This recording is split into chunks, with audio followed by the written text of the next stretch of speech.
Mess by wheat_bus. Dazai was dying, and it was all Mori's fault. Didn't he know Dazai was deathly allergic to slugs with stupid hats that were decidedly not still growing, no matter how much they insisted otherwise? But Mori, in his infinite wisdom, had elected to force him into proximity with one such slug.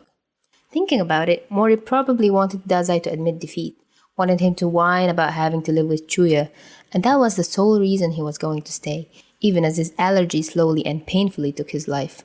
Optimal outcome, less than optimal way of getting there. Stomach pain was more of a rare manifestation of allergies, but Dazai was far from normal.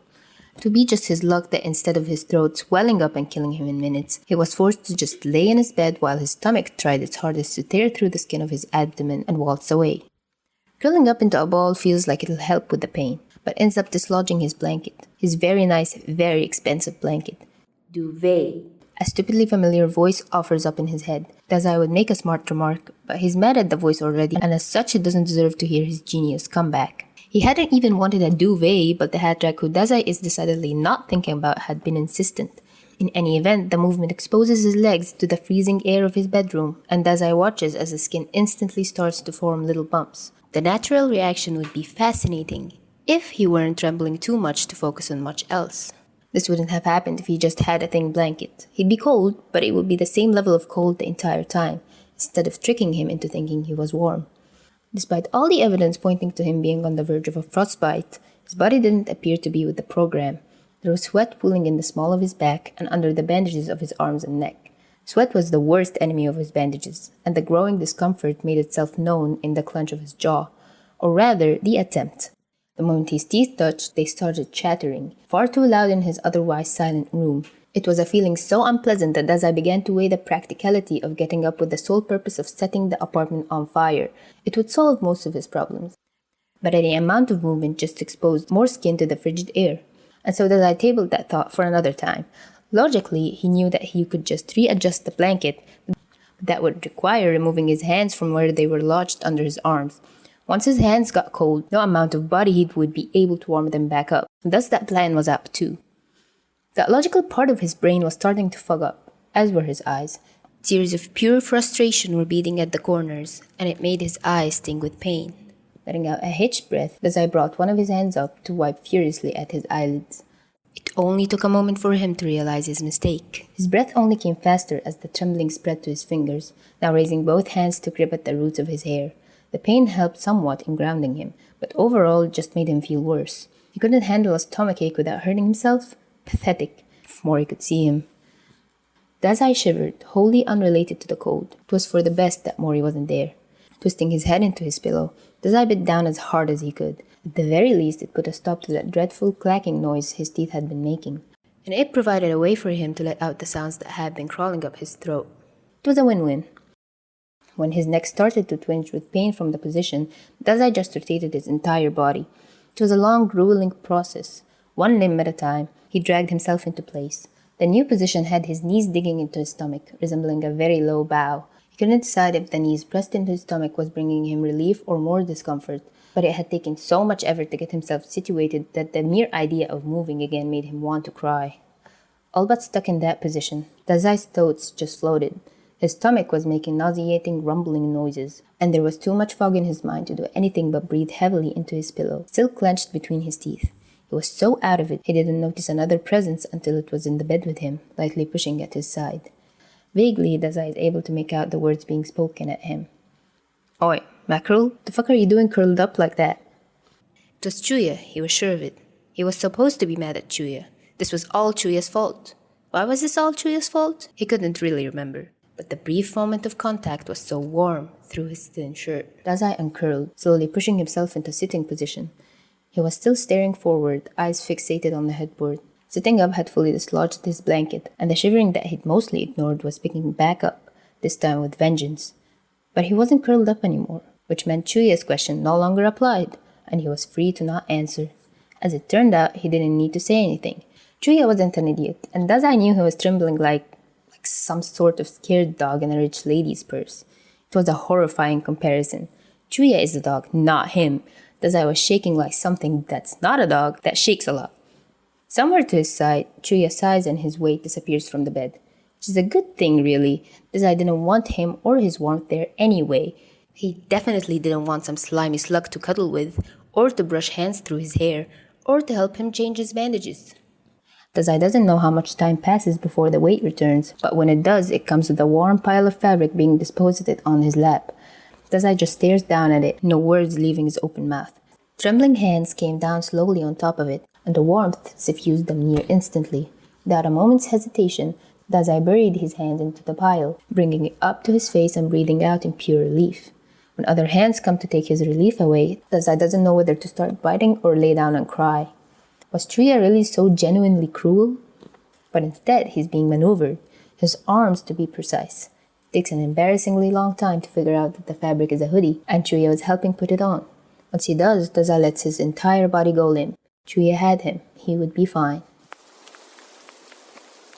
Dazai hadn't slept per se. He'd more so just zoned out and let the slug take over for a little while.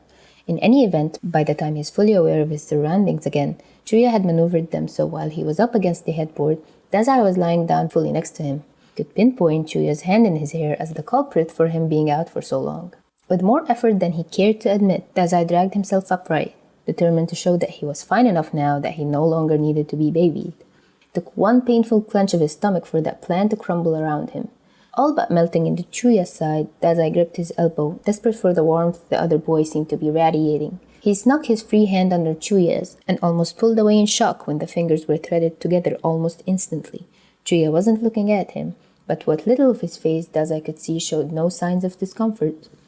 Pressing his face further into Chuya's shoulder, Dazai absently noted that he was wearing his jacket, which most likely meant he had just come home from somewhere other than work, and hadn't even had the time to take it off. Had Dazai been that loud? He didn't think so, but then again he didn't even remember hearing Chuya leave in the first place, let alone come back. The combination of the warmth, the boy he was with, and another painful clench made everything just come spilling out. Chuya, I feel so sick, like I can literally feel my stomach convulsing. His voice came out trembling and weak, just like him. There was a distinct whine to his tone, and if he didn't feel so shitty, it would have made him cringe. Chuya still doesn't look at him. Instead, you deserve all that and more. Dazai's stomach spasms again, and he can't blame this one on a sickness. If he were in his normal headspace, a comment like that wouldn't bother him at all. There was no heat behind it. Chuya's words were calm and even. But like this, his brain can't tell the difference, and his traitorous heart clenches in his chest. Did Chuya really think that? He doesn't want to risk looking at Chuya and having his fear confirmed, so Dazai keeps his eyes shut tightly until he drifts off again. Maybe he'll feel better in the morning. He doesn't. Sleeping it off had only made everything worse. If he was cold before, now he was practically hypothermic. Before, his stomach felt like he was trying to break free from his body. Now, every spasm sent razor blades up to his chest, and further still up into his throat. Dazai wasn't sure when the last time he ate was, and every rumble only highlighted how hollow he felt inside. Waking up alone was almost worse than all that. The hollowness seemed to spread from his stomach to the rest of him, until he could do nothing but stare vacantly at the ceiling, waiting for death or Chuya to come for him, whichever was first. Neither one comes to claim him, so Dazai takes matters into his own hands. He takes all of the energy sleep supposedly brought him to stand. His head feels wrong, like the liquid inside was replaced with syrup, and every minute movement makes his vision spin. He stands with his head pressed against the door for a humiliatingly long amount of time. But in the end, he feels slightly steadier when he finally manages to wrench the thing open. Chuya is sitting at the table when he turns the corner. Upon seeing Dazai, he stands up, like it's so easy. Motions for him to sit in the now available chair without a word. Dazai wants him dead. Instead of acting on it, Dazai sits. Still wordlessly, Chuya pushes his hair away from his forehead.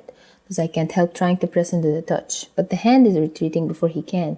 Now the only points of contact are the heel of his palm and the very tips of his fingers. Dazai keeps his head stock still, desperate not to make the same mistake again. Faces only inches apart, Dazai feels the puff of air from the side Chuya lets out. He keeps his eye forward even as Chuya's head drops down. Dazai's heart feels like it's somewhere down in his stomach, being eaten away by acid and thrown away by the convulsions. Yeah, you definitely came down with something. Does Chuya sound upset? Angry? Dazai can't tell for certain. and not knowing is making him want to either claw or cry his eyes out. And his abnormal reaction to Chuya being mildly upset with him makes Dazai want to throw himself out of a window, but Chuya isn't done. God, that sucks. Now I gotta take care of your dumbass on top of the housework and Mori-sensei's requests. The window is looking more appealing by the second. Everything on him that could hurt does. And now, on top of that, the one time he's actively trying not to piss Chuya off, he's effortlessly piling more work onto his plate. If he just keeps his mouth shut, he can probably go through this with the least amount of annoyance to Chuya. He can do that. Now comes the minor issue of communicating to the other that he thinks his stomach is going to cannibalize his surrounding organs if he doesn't eat, but that the thought of eating something makes him want to hack up said stomach into the nearest container. And to somehow say all of that without speaking, but also without being annoying, it's taking all of his brain power to keep on this line of thought. But it's important enough that Dazai keeps going. Unfortunately, he's already failing at his self-imposed job. Dazai, are you even listening to me? He nods furiously, ignoring the way colors burst across his vision, and how his head feels like it's about to detach from his neck. But when the space in front of his eyes finally clears, Chuya doesn't look annoyed at all. He looks fond. I asked you if you drank some of my milk by accident. You know how that shit fucks with your stomach? Chuya's voice is quieter than usual, and his blue, or are they grey, eyes are soft. Dazai's face slips into a pout without his permission. How dare Chuya insinuate he'd ever want that disgusting liquid? I'm fucking with you, Mackerel. Cut the kicked puppy look. I'm out of milk anyway. Speaking of, don't think I didn't notice the list. We're getting whole wheat. There were plenty of mature, articulate reasons why white bread was better than wheat. But it's gross. He just couldn't think of any.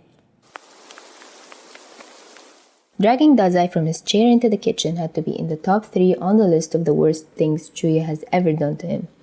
The only consolation he gets is that he's allowed to leech heat from Chuya's shoulder, a fact he takes full advantage of. And he gets food that he doesn't even have to make himself. And Chuya isn't mad at him.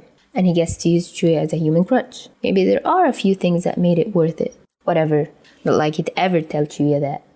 One thing he absolutely will comment on, however, is Chuya's attire. He could truly be on the verge of death and he would still say something. In the end, all he asks is where Chuya had gotten it. Naturally, Chuya responds as if he'd just been served some great insult. Shut up and tell me how you want your eggs. So dramatic. There's also some muttering under his breath, but Dazai doesn't have spare energy to waste on trying to understand. He really just wants to sleep some more, but Chuya had been insistent that he eats something. Fully cooked, preferably. At that, Chuya turns his head a bit to face him. Dazai does the same, and brings them so close together their noses are brushing. He expects Chuya to back up, but he doesn't. The air between them isn't tense in any sense of the word. It's just comfortable. Dazai's heart makes itself known again. He swears he can feel it beat in the very tip of his nose.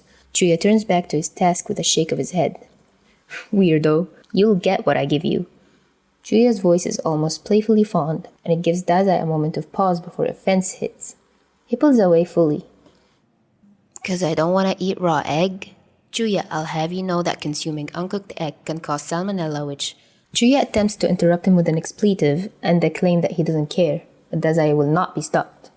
Stomach cramping, bloody vomiting, and oh, do you think it would be an effective way to kill yourself? Dazai isn't really expecting an answer. He doesn't usually get one when he tries to talk about suicide to Chuya, which makes sense. Chuya's had plenty of people he actually liked die in front of him. It makes sense the idea of someone else he knows dying makes him uncomfortable, even if that person is Dazai. Or maybe he just wants to kill Dazai himself. In any event, as Chuya leads him back to the table, he's not dying anytime soon. The plates are set in front of them, and as they start eating, Chuya speaks up. Guess we aren't finding out today. Dazai squints at him for a moment, not following. He tracks Chuya's gaze down to his own plate, where the egg he's just cut into is fully cooked. Taking care of a sick Dazai actually wasn't as bad as Chuya had thought. Sure, he was still his annoying self, but the clinginess hadn't been the worst thing. Chuya would consider himself a pretty tactile person in general, and having Dazai hanging off of him in a situation that wasn't life or death, or meant to humiliate him, was a refreshing change of pace. He could deal with the added difficulty while he made eggs. Getting Dazai into clean clothes and bandages hadn't also been much of a fight at all, which was a shock. He was clearly more out of it than he wanted Chuya to believe, what with all the sudden complacency. Seeing the mackerel so low didn't bring any of the vicious satisfaction he expected it to. Instead, the grip he had around Dazai's waist just tightened some more. He didn't want to risk waking the boy next to him, so he elected to grab the catalog from his bedside table to pass the time. Patting himself on the back for having the foresight to move them onto his bed, Chuya idly flips through the pages. Keeping his voice down, he narrates what he reads out to Dazai, who still appears to be on the very edge of sleeping. Each word has the bandaged man sink further into Chuya, and in the middle of gushing about a very promising sale he will be checking out, Dazai yawns. It's quite possibly one of the cutest things his fishy partner has ever done. Looking at the other boy only made it worse. His lips are drawn out into a pout, and the bangs under his eyes just make Chuya want to smother him into a good night's rest. But he'll settle for pressing 2 quick kisses to the side of Dazai's head through his hair.